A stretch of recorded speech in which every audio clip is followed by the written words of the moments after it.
This year has been a whirlwind of studio shutdowns, thanks to companies like Microsoft and Embracer Group. We can't really get more than a day or two without some kind of bad news striking the industry. Now, if you've been watching things collapse in real time, you know some of the multitudes of reasons things are going south, which is unlike the companies themselves, who seem almost antagonistic toward the consumer, asking themselves, why did this game fail? Isn't this what you wanted? And by this, they mean live services.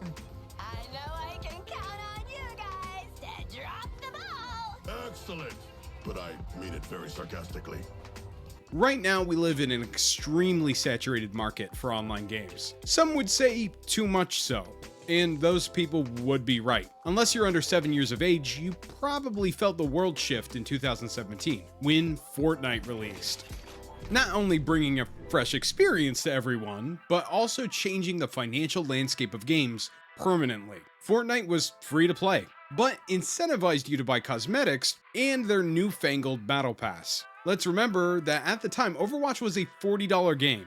You still had to pay for Rainbow Six Siege and Destiny. Personally, I believe Fortnite earned its money, the iffy current years excluded. Fortnite didn't dive into things with 100 focus groups and an army of shareholders demanding strict attention to trends.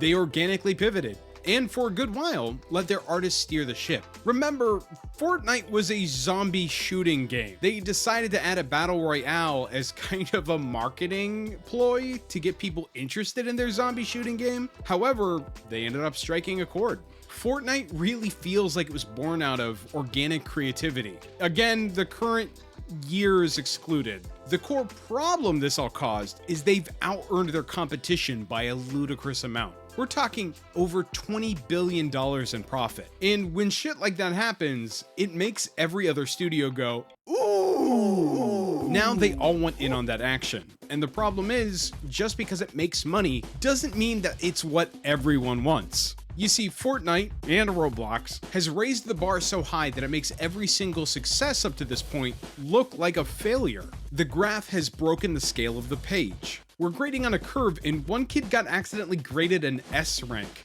which is how we got here, swimming in an ocean of live service games. It seems like every new game released has to have some sort of always online component. But here's the kicker. I really do enjoy live service games. They're a part of my gameplay rotation, a fun snack in the food pyramid of my Steam library. And this is coming from someone who plays a lot of single player games. I love battle passes. I really do. I like earning things. Sometimes I buy cosmetics too, if I've spent dozens of hours in a game. Sometimes I like to have a little treat. For her birthday, my wife bought herself $100 worth of Genshin Impact gems. And I thought that was great, because she had 500 plus hours of fun in the game without spending any money. However, especially this year, as a whole, we're not really picking up new live service games. And studios need to learn that. And it's not just because we're sick of them, it's a bit deeper. Well, let me explain. No style, no substance. Now, like I said, I really do like battle passes. I remember when Fortnite launched theirs originally, back when I was a cringe Fortnite hater. But when the battle pass came out, I even then was like, oh, that's a great idea. But you see, there's only so many days in a month, in a season. These studios think that we'll drop some of our current battle passes to pay their new ones, but that's rarely the case. Why would we skip content for games we've invested so much in? For something that hasn't even proved itself yet. When you really connect with a game, you're pretty much sticking with it. When you enter a season of a new game with a few battle passes under your belt, anything additional feels like work. And to complete a battle pass, you gotta be logging in for dailies and weeklies, and once you have a checklist, it starts to feel like chores. This even goes for games that I think have done battle passes pretty solidly, like Fortnite, before it became a fashion show. Because now they have their music battle pass, and I think some other random battle pass. It's too much. And while we're on the topic, I don't know why studios don't front load their new battle passes, especially for new games. Studios are spreading a completed game's worth of content over the first 4 seasons, and it absolutely kills the product. When you check out a new game, you usually get the blandest excuse for a battle pass, because of 2 reasons. One, They want any good skin to be $40 by itself in the shop. And they want to save things for later seasons. Instead, it kills the game out the gate. Front load that puppy. If you have a new game, make us go, oh shit, and drop the $10 and get excited for the future of the game. Then use that hype and funding to make the next season better. Oh, and stop inventing cosmetics and currency to fill spaces. I swear most of the tiers on so many passes are just packing peanuts. Just air meant to make the thing look more dense. Who uses these? Most people I know use the pizza in Overwatch 2. That was on the first pass, I think. That means that's the last time anyone has changed it, which is why I kind of want to take a moment to shout out the finals. Though I don't play it extremely consistently, their cosmetics are quality, and it seems like they just shower people with them. That's a good practice, and it's paying off for them. Now, I know a majority of the money for these games come from whales, who end up buying the $40 crap, the $100 bundles. But man, I can dream that the world's better than this, can't I? When everything is FOMO, nothing is FOMO. Back in the early days when Fortnite was writing the laws of the land, an age-old marketing tactic was introduced into the world of gaming. FOMO.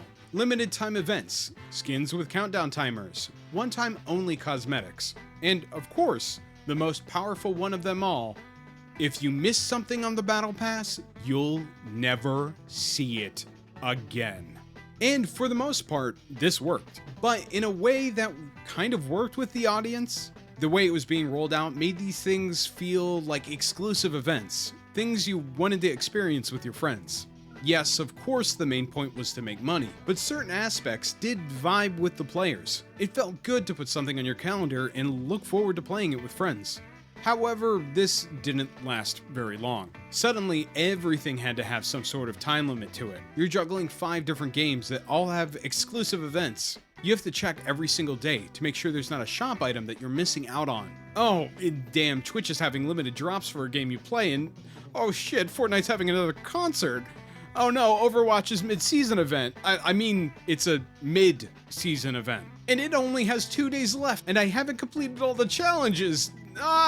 You get the idea. In the midst of this, something these companies weren't really expecting happened. We broke. We went from trying to experience these things to not caring at all. Because when you miss enough things, you realize it doesn't really matter in the long run, and you stop trying. This year, I've let so many events pass by that previously I'd be ecstatic to play. It's just all turned into noise for me. This is why we're not picking up new live service games, because every single one is trying to be a huge event, tapping their watches, expecting us to scramble. But no, for a lot of us, we've reached our limits. We're not adding anything new to our calendars. If you want to catch our eye, be an experience we can jump into at any time. Everything needs friends now. I'm sure most execs don't know this because they don't have friends, but getting all your friends in one place to game is tough. Getting them to all agree on a game is another, and having them all have the game ready and downloaded is next to impossible. And I'm thinking about specific people in my life when I say this. Almost every experience now requires you to have your friends ready to play. And even if it's actually offering single player modes, it definitely makes you know that you're not really experiencing the game the way it's supposed to.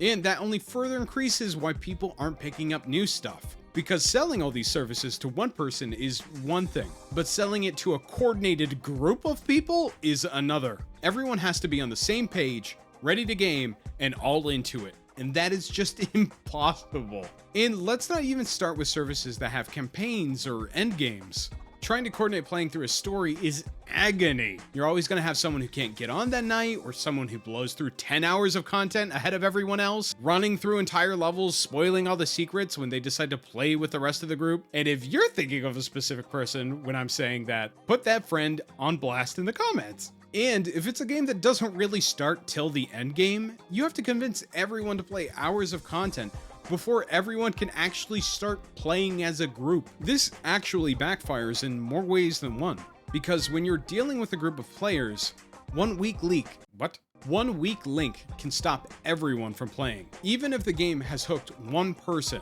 like the game studio has someone willing to spend their money on their service. All it takes is a friend deciding to stop playing to make that one hooked person lose momentum, and uninstall. No group is going to jump ship from a service they play all the time to a brand new one. I'm sorry, you're never going to get a group of 4 to 6 players to leave their 2,000 plus hours in Destiny 2 to start playing the first Ascendant full time. The concrete has set, people. Games need to start figuring out how to slot themselves in harmony with other live service games, not trying to replace them.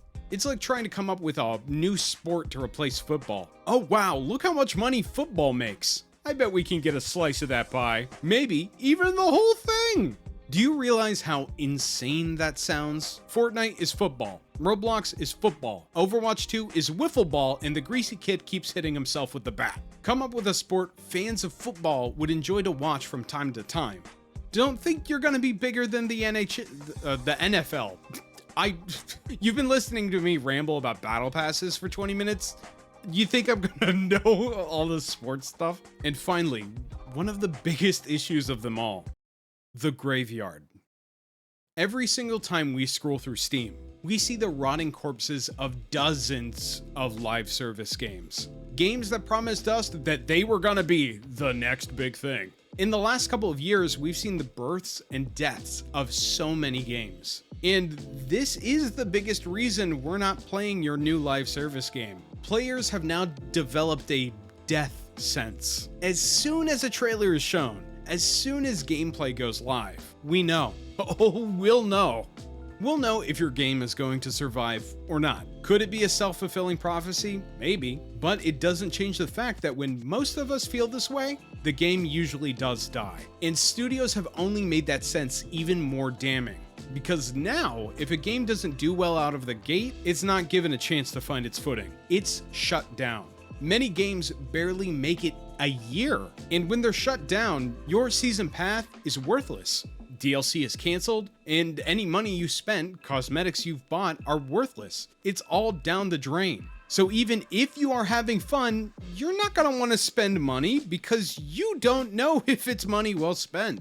It's like living in a town where all new apartment buildings collapse if vacancy isn't filled. Yeah, this place looks nice. It seems to have a pool. Maybe the plumbing is a little bit iffy, but do I really want to risk moving out of my current place if this building may be demolished if the apartments next to mine don't get filled? Risk losing all your furniture and your goldfish? It's not worth it. A few games this year are trying to buck the trend by basically Weekend at Bernieing their services. Like, look, wow, we're still coming out with the next season. See guys, we're thriving. The Suicide Squad is here to stay. Skull and Bones is still afloat, everybody. We're 50% off and having free weekends. But we're not in panic mode. But we all know that's not going to last. One last thing I want to mention, which I feel like could have had its own section, but it's almost so much of a no-brainer that I feel like it shouldn't have a section, but executives still don't get it. So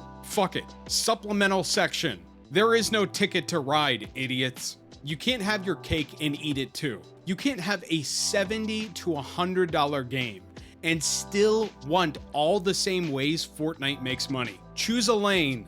This is a 100% confirmed way to kill a live service. Like, I believe its track record is perfect. It's charge for a chance to spend money. Like, imagine if the Suicide Squad was a free-to-play game. Dude, I would have even been playing it. Maybe it wouldn't make its money back because they dumped a ludicrous amount of money into it, but people would be playing it still today. Imagine if Skull and Bones was free instead of $70.